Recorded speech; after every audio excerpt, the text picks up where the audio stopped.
As a newbie Tesla owner or someone looking to get in a Tesla, one of the assumptions that they have is that you can only use a Tesla wall charger or a wall connector. So in fact, one of my stressing points was, how am I going to charge my car each and every day? Am I going to get some expensive wall charger? Am I going to charge it each and every day at a supercharger? These are things that I stressed about. But luckily, there are a lot of options. And in today's video, I'm going to talk about EVDANCE. This is a Nema portable charger, and this is going to be something that's going to give you another option other than a Tesla wall charger. So let's take a look at it. All right, so this is the EVDANCE FLUX. It's a level 2 portable electric charger for Tesla, and as you can see there, it tells you 40 amps. When we actually test it, you're going to probably see it's going to connect at 32 amps, and it has 9.6 kilowatts. That's going to be more towards like 7.5, 7.6. But what's very interesting, what I like about this is that the cord, as we're going to see, is actually 25 feet long. So this makes it very convenient if you're someone that's going to be charging it, you know, outside the garage and you need to actually reach a longer area. Okay, so this is 25 feet. And as you can see right there, it's IP66. All right, so let's get it unboxed. All right, guys, and I apologize. Only have one arm. I had a rotator cuff surgery. So I'm trying to do my best. All right, so very cool. We got it out the box, and let's take a look at that. Very nice, handy carrying case. All right, so now we have it unboxed. Let's just take a look at what we have. We have the carrying case, we have an app guide, and we have an instruction manual. And then we have a holder for the actual connector and for the control box. And then we actually have the cord itself, the actual charger. Now, as I was talking before, this cord is actually 25 feet long. I'm gonna go ahead and stretch it out so we can just take a look at it. All right, so pretty much my charger is around here on the side of the house. So let's just imagine if it was connected here. Let's just look how far. So the car could actually be way out there. So I don't actually have to park backwards to where my charger is actually closer to that area, right? I can park face in, head first, and this cord would reach it with no problem. So the EV Flux portable charger actually comes with an app as well. So inside the app guide, there's gonna be like a QR code. So you're just gonna scan that and you're able to download it. So let's go ahead and do that now. All right, so now that we have the app installed, we've come to the screen. Let's just get registered. All right, so now that I have the app installed, I'm gonna go ahead, when you continue, it's gonna say scan the QR code. So once I scan that QR code, it's gonna ask me for a PIN. So that PIN is actually included. There's a little sticker inside the app guide. All right, so as you can see, this is the EVDANCE. And with this little button right here, we're just gonna go ahead and press it.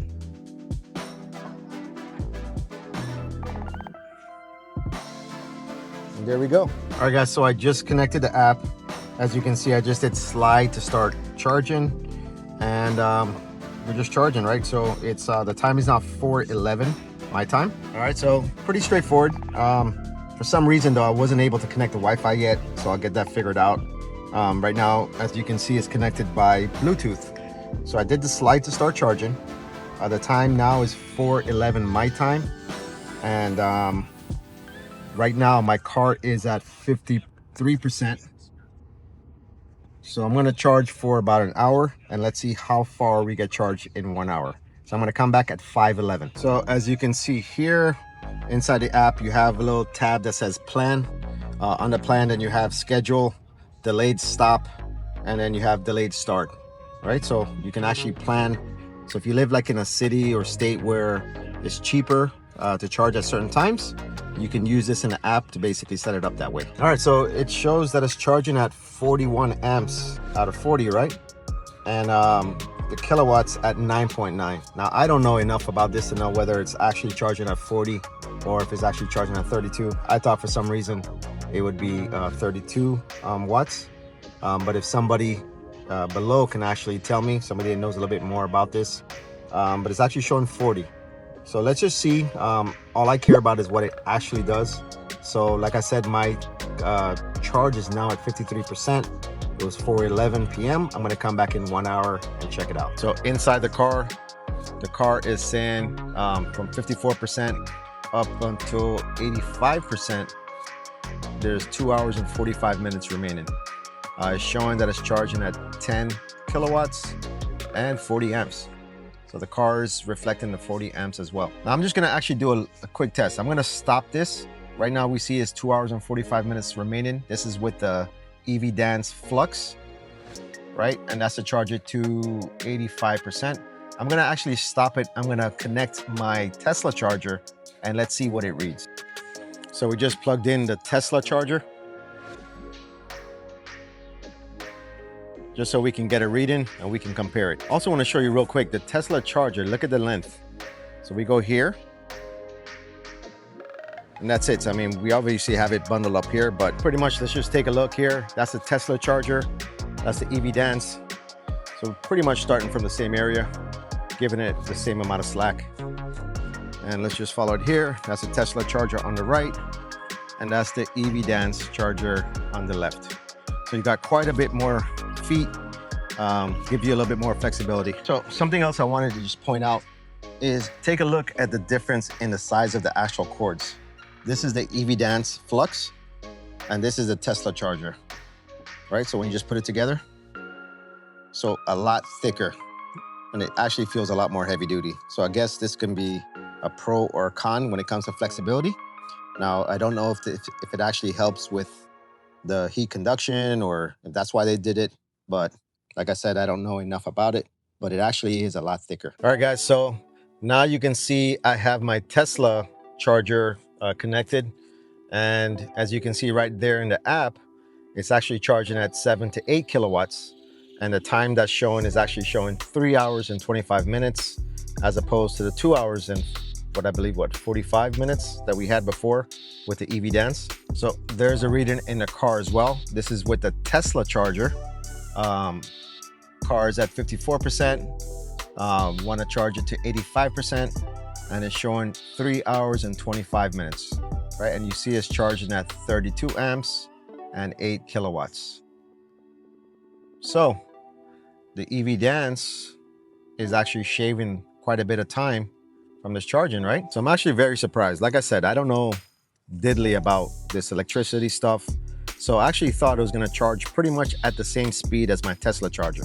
So I'm actually pleasantly surprised. All right, so we're back 1 hour later. Let's check out how far we charged. So if we take a look here, we are now at 63%. It is now 5:12 p.m.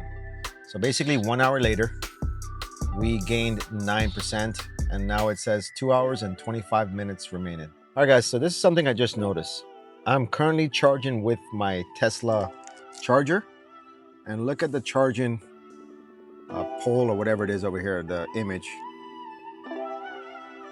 This is the image right there of me charging with my Tesla charger. Now let's take a look at us charging with the EV Dance Flux.